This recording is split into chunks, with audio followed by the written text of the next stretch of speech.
Vamos a tener elecciones de un nuevo diaconado el sábado 23 de este mes. Y no es una elección menor, porque los diáconos están para servir a la iglesia y trabajar junto al pastor de turno. Y juntos proponer entonces un plan de trabajo para la iglesia, para el desarrollo de la misión. Así es que durante estos 2 domingos voy a estar predicando sobre el libro de Hechos, en una pequeña serie de solo 2 domingos que he titulado Otra iglesia es posible. Y por contraposición no me estoy refiriendo a que todo lo que hayamos hecho como iglesia desde los inicios de esta obra hasta la fecha haya sido malo. No, estoy hablando en términos generales. Otra iglesia de Cristo es posible, es posible.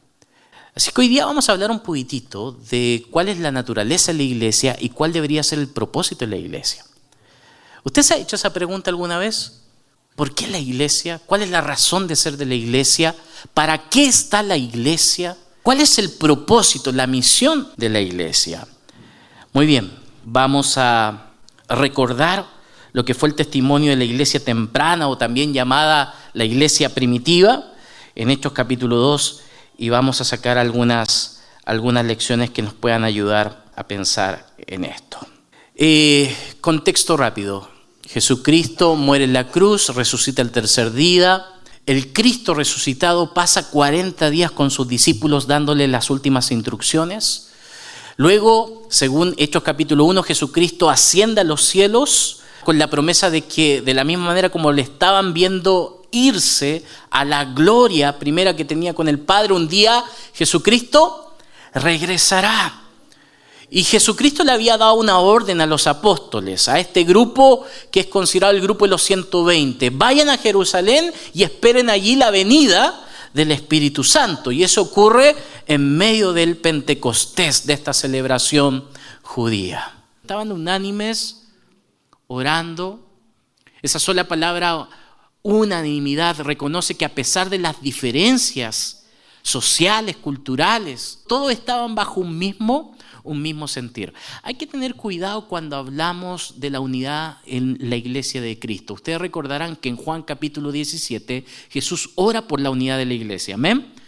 Él dice en esta oración que eleva al Padre pensando en la iglesia de Cristo para que sean uno, como tú y yo, Padre, somos uno. Que ellos sean perfectos en unidad, refiriéndose a la iglesia, para que de esta manera el mundo crea que ya realmente yo soy el Hijo de Dios. La unidad no es uniformidad. La unidad no es que todos pensemos, nos comportemos o nos vistamos de igual manera. Digo esto porque hay iglesias, hay tradiciones donde, bueno, tú eres cristiano, eres creyente si te vistes de tal forma, si realmente piensas igual a mí. Incluso así hay iglesias, hay ciertos círculos donde se le obliga a los creyentes a tener, por ejemplo, un mismo pensamiento político. Y si no tienes el pensamiento político del líder de turno, entonces realmente no estamos bajo una misma visión. La iglesia desde su génesis fue una iglesia diversa, pero en medio de esa diversidad estaba llamada a ser un solo cuerpo.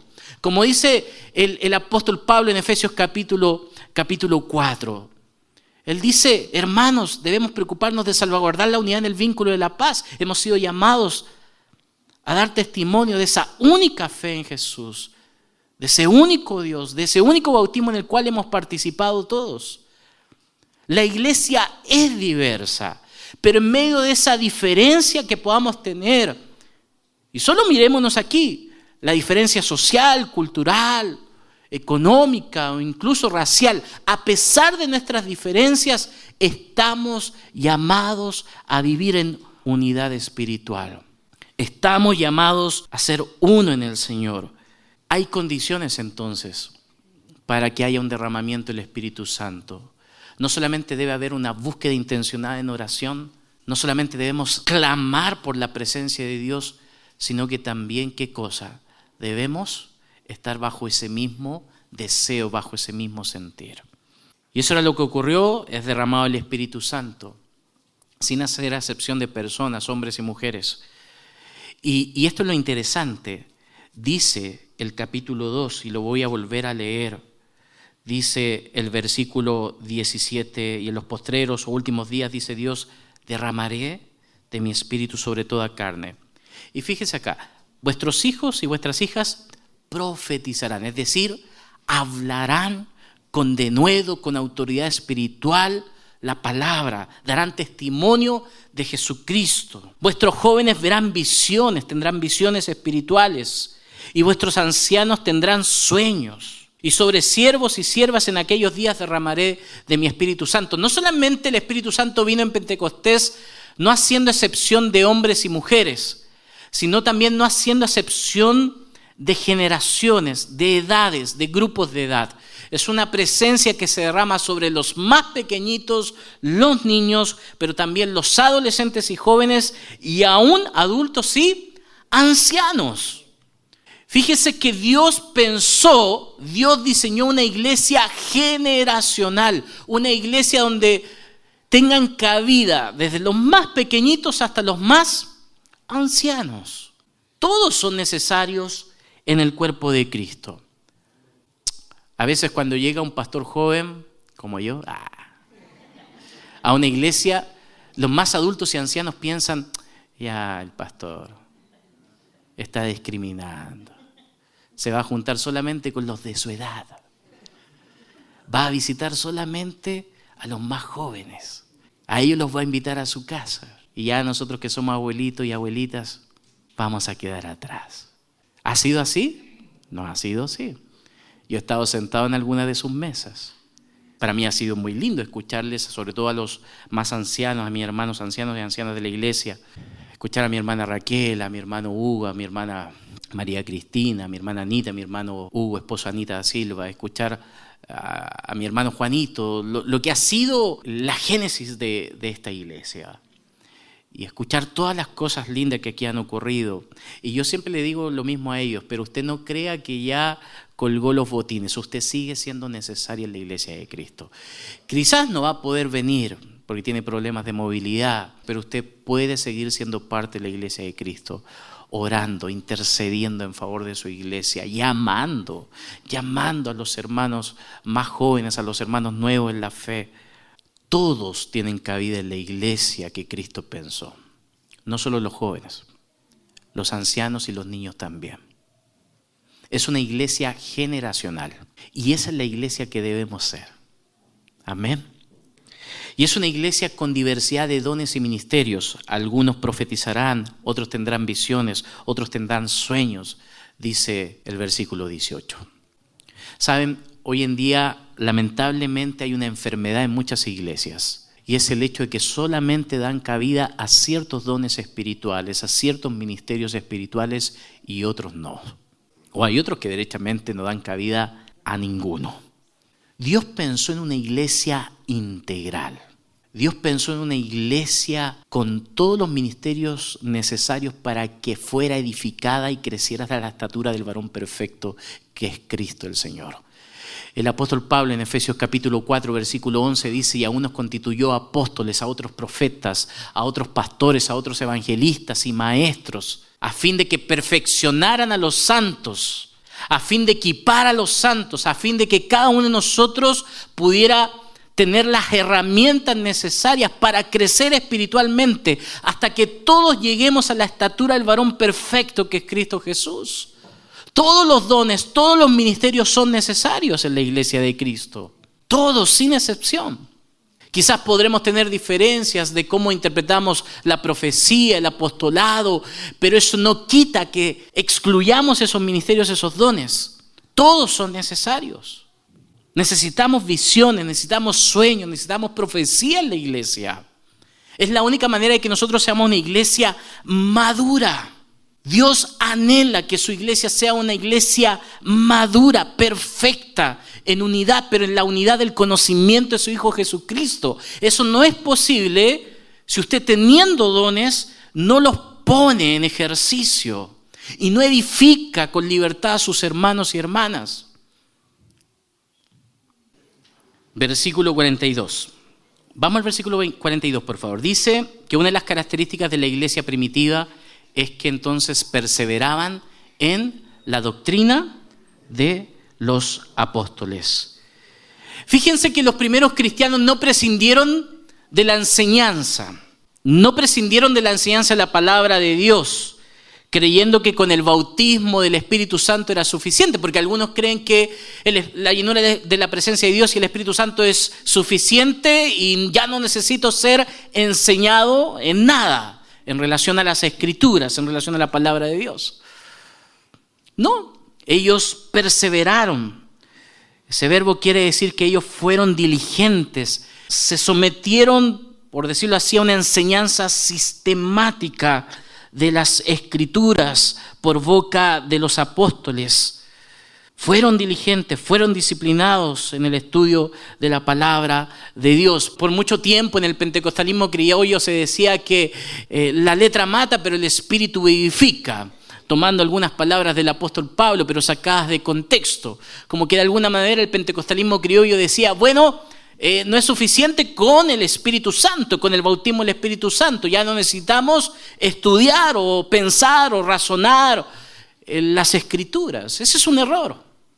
Los primeros creyentes fueron llenos del Espíritu Santo y una de las características o evidencias de una persona llena de la plenitud de Dios en su vida es un amor renovado por las Escrituras. Es un deseo de querer aprender más de la palabra. Es un deseo de querer ser enseñados en la palabra.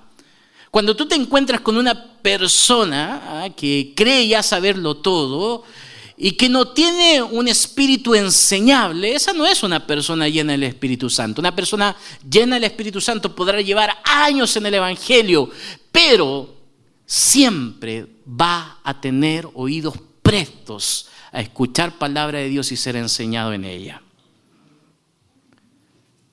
Los primeros cristianos llenos del Espíritu Santo perseveraban en la doctrina de los apóstoles. Así es que no podemos hacer un divorcio entre el bautismo del Espíritu Santo, la llenura del Espíritu Santo y estudiar la palabra. Al contrario, el Espíritu de Dios es también espíritu de verdad. Y yo debo amar la palabra de Dios.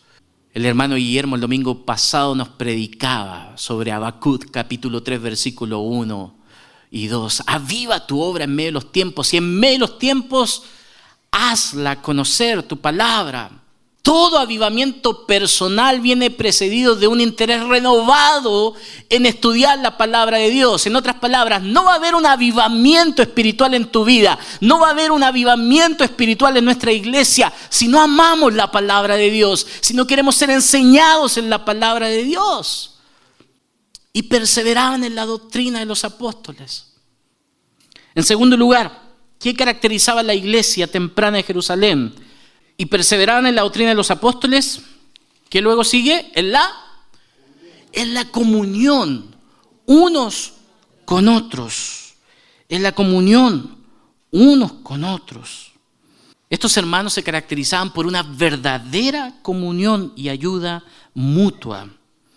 Fíjese que más adelante, en los versículos 44, 45, dice, y todos los que creían estaban juntos y tenían todo en común y vendían sus propiedades y bienes y repartían con todos según cada uno había de menester. Aunque en la iglesia en Jerusalén la decisión de vender las propiedades y dar todo fue una cuestión voluntaria, esto es importante, cuando pasamos para el versículo 46, leemos que los creyentes se reunían en sus casas. O sea, ojo, no es que todos hayan vendido sus casas. No es que todos hayan vendido sus casas, sino que algunos voluntariamente, por decirlo así, sentían de parte de Dios vender sus propiedades, ponerlas a los pies de los apóstoles para poder bendecir, ir en ayuda de la vida de otras personas. Esta idea de la prohibición de la propiedad privada es una doctrina marxista. Y eso no está queriendo decir aquí la palabra. ¿Se entiende? Son dos cosas muy diferentes. Entonces, dos cosas hasta el momento que caracterizaban a la iglesia de Jerusalén. Primero, ellos perseveraban en la doctrina de los apóstoles. Repite después de mí, necesitamos la palabra, ser enseñados en la palabra. Y lo segundo, la comunión. A veces nosotros hemos reducido en la iglesia la comunión en estos términos. El compartir la mesa, poder compartir un ratito juntos en el hall, algo rico para comer, el cruzar algunas palabras. Hola hermano, ¿cómo estás? Bien, ¿y tú? Bien. Y ya como que pareciera ser que eso es comunión. Pero aquí la comunión, el compañerismo era mucho más que eso. Era literalmente, escuche bien esto, querida iglesia, compartir la vida. Era compartir la vida. Entonces era natural que si alguien tuviera alguna necesidad económica o material, rápidamente se supliera. No había necesidad de hacer colectas, no había necesidad de llamar al Ministerio de Misericordia, no. Si los hermanos veían la necesidad, ¿qué es lo que hacían bajo una cultura del reino ellos? Ofrendaban, daban, con liberalidad. La comunión tiene que ver con compartir el día a día. Tiene que ver con esta necesidad de saber cómo está mi hermano y si necesita algo, cómo yo puedo ayudarle. Tiene que ver con acompañarnos en el proceso del discipulado, en el seguimiento de Jesús. ¿Usted acostumbra a llamar a sus hermanos cuando los extraña acá en la iglesia? ¿O eso es responsabilidad del pastor? Andar llamando a los que faltan, a los que se ausentan, ir a visitarlos en las casas. La comunión tiene que ver con esto, tiene que ver con yo hacerme responsable de mi hermano. Jesús lo va a decir en estos términos en el Evangelio de Juan. En esto conocerán que ustedes serán mis discípulos si se aman los unos a los otros. Esa es la clase de amor que caracterizaba a la iglesia. Hace poco conversé con uno de los vecinos de nuestro templo y yo le hice la gran pregunta. ¿Qué impresión tiene de nuestra iglesia? ¿Es una iglesia amorosa? Miren, a veces creemos que nosotros deberíamos ser reconocidos porque asistimos periódicamente a la iglesia, porque venimos a sus cultos, porque andamos con la Biblia debajo del brazo. Pero lo cierto es que lo que caracteriza a la iglesia de Cristo es su amor y su amor genuino, su preocupación por el otro. Cuando las personas de afuera nos vean compartiendo ahí en el hall o en la salida, con un abrazo sincero, mostrando preocupación por el otro, preguntándole cómo está, eso es lo que finalmente le va a dar a entender a los que están afuera de que realmente somos cristianos, de que realmente somos discípulos de Jesús. En esto conocerán que son mis discípulos si se aman los unos a los otros. Ese era el tipo de comunión que tenían los creyentes en Jerusalén. Era una preocupación constante por el otro. Se vivía y se respiraba una cultura de reino, una cultura de honra, una cultura de generosidad. Te falta esto, yo te lo doy. Pero acá es como que cada vez que hay una necesidad, pastor, puede decirle a la hermana Mariela si podemos darle una bolsita de despensa a X persona. Y hermano, ¿por qué tú no le puedes dar? ¿Qué impide? No tenemos que institucionalizar la comunión. No tiene que pasar por un ministerio de integración o recepción o de misericordia el que nosotros fomentemos el compañerismo o ayudemos a nuestros hermanos en necesidad. Lamentablemente hemos tenido que generar ministerios como el ministerio de recepción e integración para que las personas se sientan acogidas, para que nadie pase desapercibido en la iglesia, o el ministerio de misericordia para que suplamos en alguna medida las necesidades materiales de los hermanos de nuestra iglesia. Pero no debería ser así. Todos los que habían creído estaban juntos y tenían en común todas las cosas, o sea, nadie consideraba esto es mío. Por estos días yo he visto generosidad espontánea en nuestra iglesia y eso alegra mi corazón. Me alegra saber cuando un par de hermanos se ponen de acuerdo y dicen vamos a cubrir esta necesidad de X familia. De eso se trata ser iglesia, no tenemos por qué institucionalizar todo. Tercera característica de los primeros creyentes, rápidamente. Tenían una adoración reverente y espontánea. Dice, y perseverando unánimes cada día en el templo y partiendo el pan en las casas, comían juntos con alegría y sencillez de corazón, dice Hechos capítulo 2, versículo 46. En otras palabras, la iglesia, la primera iglesia allí en Jerusalén se caracterizaba por un respeto hacia la adoración institucionalizada, la adoración del templo, pero también Ellos cultivaban una devoción genuina, sincera en las casas. En las casas.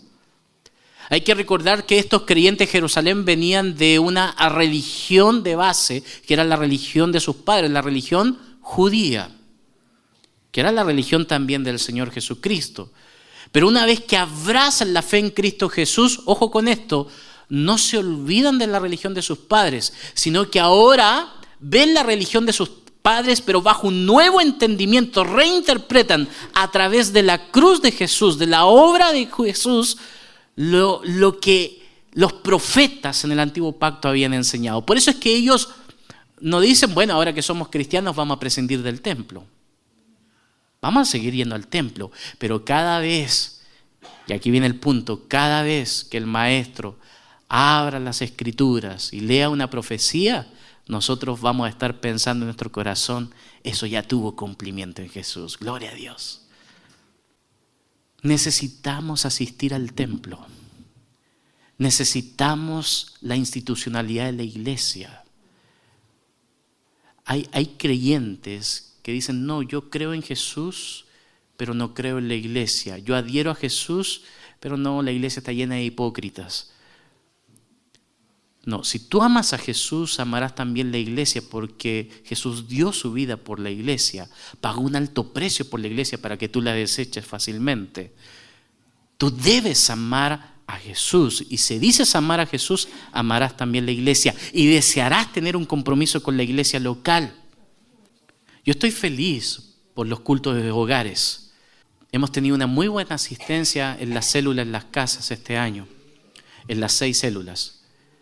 Pero hay que tener cuidado, escuche bien esto, querida iglesia, cuando nos acomodamos solo a esa forma. Y decimos, bueno, a mí me es suficiente con reunirme en la casita, porque es un ambiente más orgánico, más familiar, hay cultura de mesa, podemos compartir el pan, los alimentos, reímos, estudiamos la Biblia juntos, oramos súper bien. Súper bien. Eso también lo hacía la iglesia primitiva, la iglesia de Jerusalén. Pero ellos no dejaron de ir al templo. Yo necesito esa adoración institucionalizada que representa el templo, como también necesito las casas, el congregarme en la casa. Porque en las casas se da algo que no se da en el templo. En el templo a veces guardamos las distancias, nos mostramos bien repuestos, pero en las casas se da esa vulnerabilidad. Yo me puedo mostrar tal como soy y puedo descansar en la oración del otro, en la contención del otro. Necesitamos ambas dimensiones. Necesitamos el templo, necesitamos la casa. Y por último, 4, dice, y el Señor añadía cada día a la iglesia los que habían de ser salvos. Dice el capítulo 2, versículo 47 en su segunda parte. Y el Señor añadía cada día a la iglesia los que habían de ser salvos. En el fondo ellos se caracterizaban por vivir naturalmente un evangelismo poderoso. ¿En qué consistía este evangelismo poderoso? A veces hemos reducido el evangelismo a compartir un par de verdades espirituales. ¿No sabías que Cristo murió por ti? Entrégale tu vida a Jesús. No. El evangelismo que compartía los primeros creyentes era un evangelismo de poder. Era un evangelismo sobrenatural. Y esto va a quedar en evidencia ahí en Hechos capítulo 3. Pedro y Juan subían juntos al templo a la hora novena de la oración y era traído un hombre cojo de nacimiento, un paralítico, a quien ponían cada día a la puerta del templo que se llamaba La Hermosa, para que pidiese limosna de los que entraban en el templo. Cuando vio a Pedro y a Juan que iban a entrar en el templo, les rogaba que les diesen limosna. Pedro con Juan, fijando en él los ojos, le dijo, ¿qué cosa? Míranos. Entonces él estuvo atento, esperando recibir de ellos algo de dinero. Mas Pedro dijo, no tengo plata ni oro, pero lo que tengo te doy en el nombre de Jesús de Nazaret. Levántate y anda. y tomándole por la mano derecha le levantó y al momento se le afirmaron los pies y tobillos y saltando se puso en pie y anduvo y entró con ellos en el templo andando y saltando y alabando a Dios, y todo el pueblo le vio andar y alabar a Dios y le reconocían que era el que se sentaba a pedir limosna en la puerta del templo, la hermosa, y se llenaron de asombro y espanto por lo que le había sucedido. ¿Sabe cuál es el drama en la iglesia de hoy? Es que cada vez la iglesia de Cristo tiene más oro y plata en sus bolsillos, pero carece de poder para hacer saltar al cojo.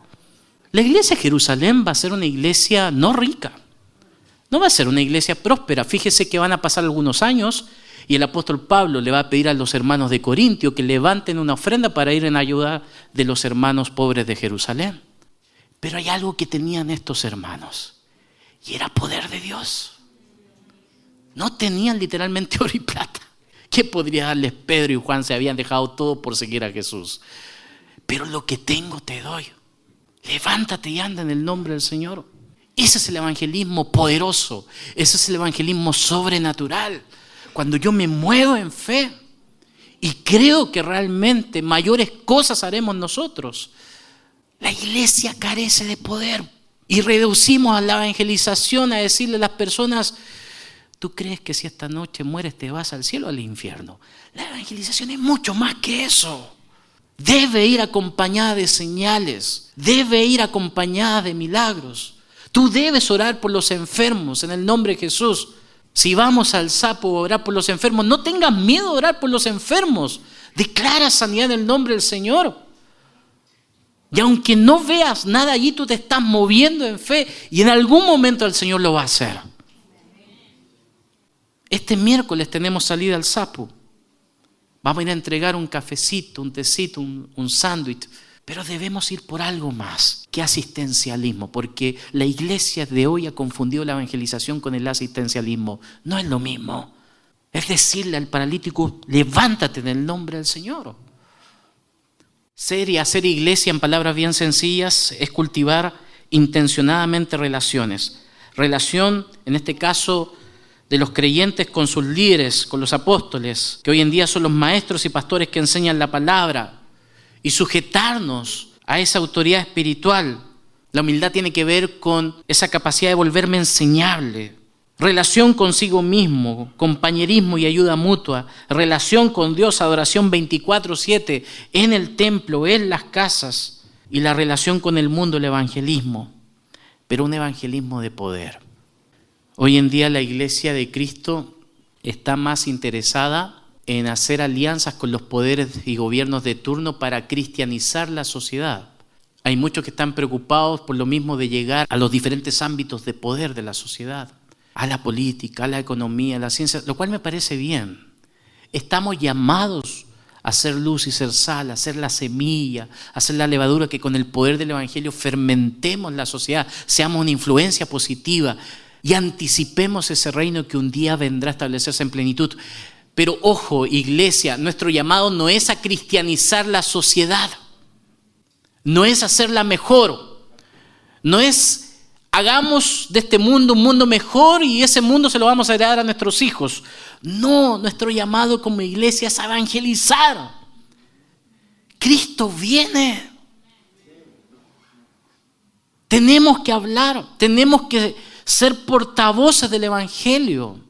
Fíjese el tenor de las palabras del apóstol Pedro en su primer discurso: en los postreros tiempos, en los últimos tiempos, derramaré de mi Espíritu Santo, colgándose las palabras del profeta Joel. Vuestros hijos y vuestras hijas profetizarán, darán testimonio de Jesús, hablarán con la autoridad de Jesús. Vuestros jóvenes verán visiones espirituales, verán a Cristo. Vuestros ancianos tendrán sueños, derramaré mi Espíritu sobre siervos y siervas. Y todo eso va a ser la antesala del momento en que Cristo regrese. Habrán señales en los cielos, dice el apóstol Pedro, recobrando las palabras de Joel. Señales en el sol, en la luna, señales del fin de los tiempos, del fin del mundo.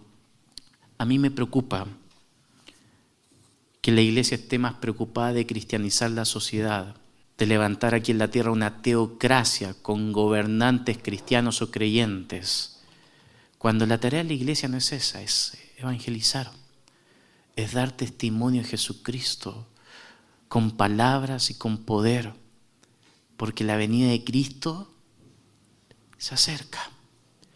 Había una canción antigua que cantábamos en las iglesias. Oh Jerusalén, qué bonita eres, calles de oro, mar de cristal. ¿La escuchaste, Julio, alguna vez? Sí. Por esas calles yo voy a caminar, calles de oro, mar de cristal. Ahora, el problema está que la iglesia de Cristo ya ha perdido la esperanza futura y prefiere adelantar eso y traer las calles de oro y mar de cristal ahora, acá en el presente. Y esto por una teología de dominio, esto por una teología de la prosperidad, y anhelamos caminar en calles de oro y mar de cristal, no en el futuro reino de los cielos, sino aquí en la tierra.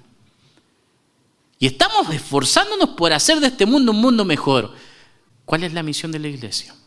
¿Hacer de este mundo mejor? Hay una razón superior de ser de la iglesia. Y que bien haríamos nosotros en recuperar en este tiempo. Y que tiene que ver con la evangelización. Ponte de pie, por favor. Vamos a orar.